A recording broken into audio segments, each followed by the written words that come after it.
ओम नमः शिवाय. शिवमहापुराण अध्याय 9. भगवान शंकराचे निर्गुण आणि सगुण स्वरूप, लिंगपूजनाचे महत्त्व. श्री गणेशाय नमः. नंदिकेश्वर पुढे म्हणाले, सनतकुमार अशा प्रकारे ब्रह्मदेव, विष्णू आणि केतकी पुष्प यांच्यावर अनुग्रह करून भगवान शंकर आपल्या गणपरिवारासह स्वस्थानी परतले. ब्रह्मदेव आणि विष्णू या दोघांनी त्यांना वंदन केले. ते हात जोडून त्यांच्या उजवीकडे आणि डावीकडे उभे राहिले. मग ते म्हणाले, हे शंभुनाथा, आम्हाला तुमचे पूजन करण्याची इच्छा आहे. त्यासाठी तुम्ही अनुमती द्यावी अशी प्रार्थना आहे.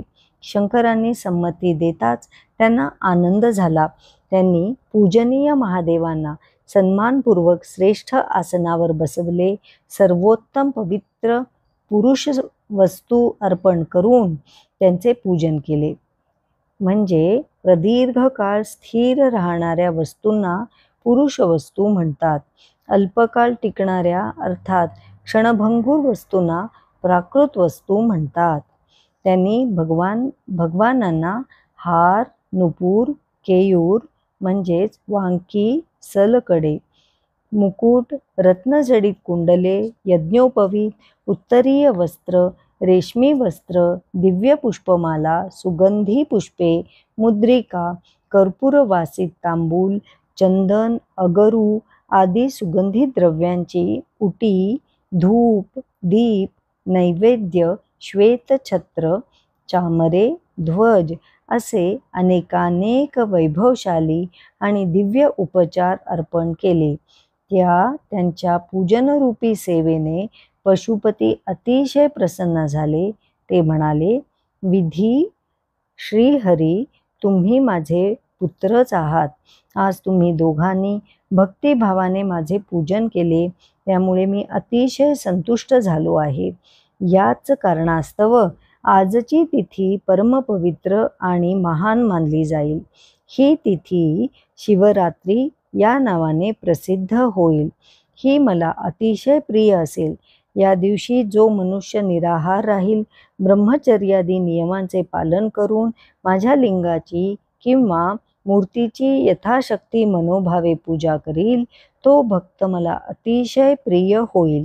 मत्कृपेने त्याच्या हातून उत्तमोत्तम कार्ये होतील. त्याला इतरांचे पालन, पोषण, संरक्षण करण्याचे सामर्थ्य प्राप्त होईल. माझे वर्षभर पूजन केल्याने जे पुण्य मिळेल, तेवढेच पुण्यफल शिवरात्री दिनी माझे पूजन केल्याने प्राप्त होईल.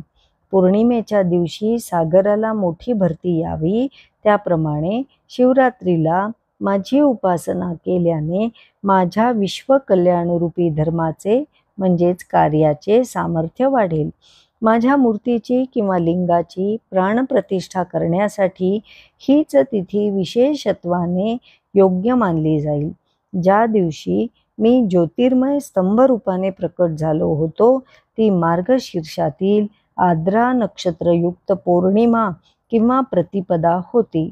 म्हणून जो मनुष्य मार्गशीर्ष मासात आद्रा नक्षत्रयुक्त तिथींना माझ्या लिंगाचे, मूर्तीचे किंवा पार्वतीसह माझे दर्शन घेईल, तो मला कार्तिकेयापेक्षा अधिक प्रिय होईल. या शुभदिनी माझे दर्शन घेतल्याने त्याला माझ्या त्या दिवसाच्या उपासनेचे संपूर्ण पुण्यफल प्राप्त होईल. या पर्वकाळी माझे पूजन केल्याने अगणित पुण्य लाभेल. तुमच्या युद्धस्थानी मी अग्निमय स्तंभरूपाने म्हणजेच देदीप्यमान लिंगरूपाने अतिविराट स्वरूपात प्रकट झालो होतो. त्यामुळे हा भूलोक लिंगस्थान म्हणून प्रख्यात होईल. जगातील लोक याचे दर्शन वा पूजन करू शकणार नाहीत. म्हणून हा अनादी अनंत ज्योतिस्तंभ अर्थात हे माझे ज्योतिर्मय लिंग अगदी लहान स्वरूप धारण करील. या लिंग स्वरूपाची आराधना केल्याने मनुष्याला भोग आणि मोक्ष या दोहोंची प्राप्ती होईल. या लिंगाचे दर्शन घेतल्याने, त्यांचे ध्यान केल्याने, त्याला स्पर्श केल्याने मनुष्याची जन्ममृत्यूरूप चक्रातून कायमची सुटका होईल. मी अग्निमय पर्वत रूपाने जेथे प्रकट झालो ते स्थान अरुणाचल या नावाने प्रख्यात होईल. तेथे अनेक प्रकारची श्रेष्ठ तीर्थे प्रकट होतील.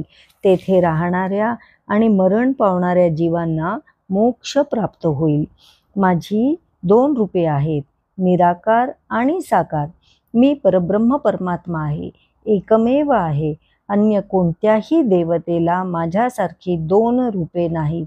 मी प्रथमतः अग्निमय स्तंभ रूपाने प्रकट झालो, मग मी सगुण साकार रूपाने प्रकट झालो. ब्रह्मभाव हे माझे निराकार स्वरूप आहे.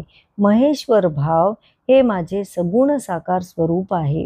ही माझी दोन्ही सिद्ध रूपे आहेत.